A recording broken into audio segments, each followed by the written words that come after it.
Counselor to President Trump Kellyanne Conway joined Democrats in their criticism of Michael Bloomberg, after a Washington Post report detailed allegations of inappropriate comments toward women and discrimination within the presidential hopefuls media company. The report described allegations from lawsuits and depositions against Bloomberg, as well as witness interviews, that described misogynistic remarks and a pattern and practice of sexual harassment, sexual degradation of women and discrimination. Conway said Bloomberg should have to answer for this during his campaign. Bernie Sanders tears into Michael Bloomberg, says Dem billionaire can't beat Trump. The comments he's made about women, the lawsuits, that is all fair game, Conway told Fox News Sunday. Among the allegations against Bloomberg was an incident where a female employee announced she was pregnant, and Bloomberg allegedly reacted by saying, "Kill it." When asked about Trump's own history of remarks, including those in a now infamous Access Hollywood tape, Conway said Bloomberg's alleged statements were far worse. The way Michael Bloomberg treated employees, female employees, who were relying on him for their livelihood, for their health benefits, for their 401 kiloseconds, to have created that kind of culture, that unsafe workplace, to feel that you're being harassed because of your gender, that is problematic, and I think you're going to hear more of it, Conway said.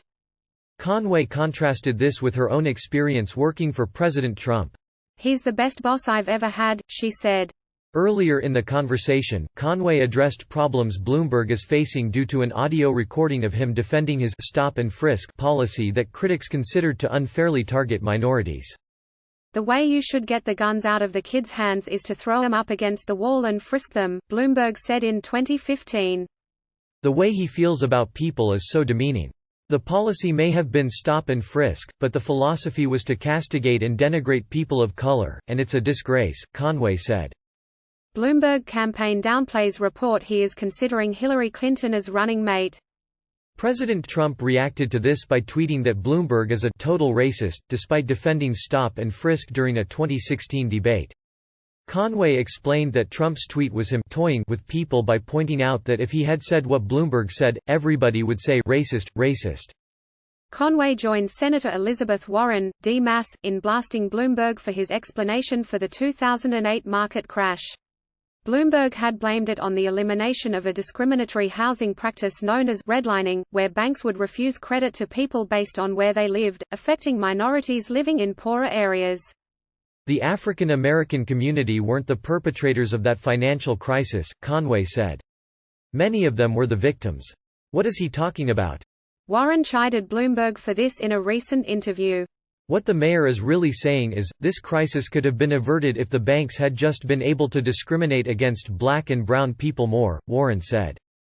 Another contender for the 2020 Democratic nomination, Senator Bernie Sanders, IVT, spoke out against Bloomberg at a Democratic Party event, Reuters reported. Sanders said that despite pouring large sums of his own money into this campaign, it will not be enough get Bloomberg to beat the president in a general election. The simple truth is that Mayor Bloomberg, with all his money, will not create the kind of excitement and energy we need to have the voter turnout we must have to defeat Donald Trump, Sanders said. Click here to get the Fox News app.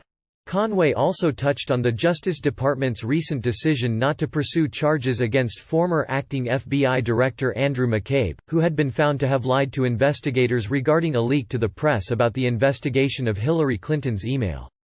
He will still be a serial liar, whether he's prosecuted or not, Conway said, acknowledging that Trump believes that Andy McCabe should have been punished.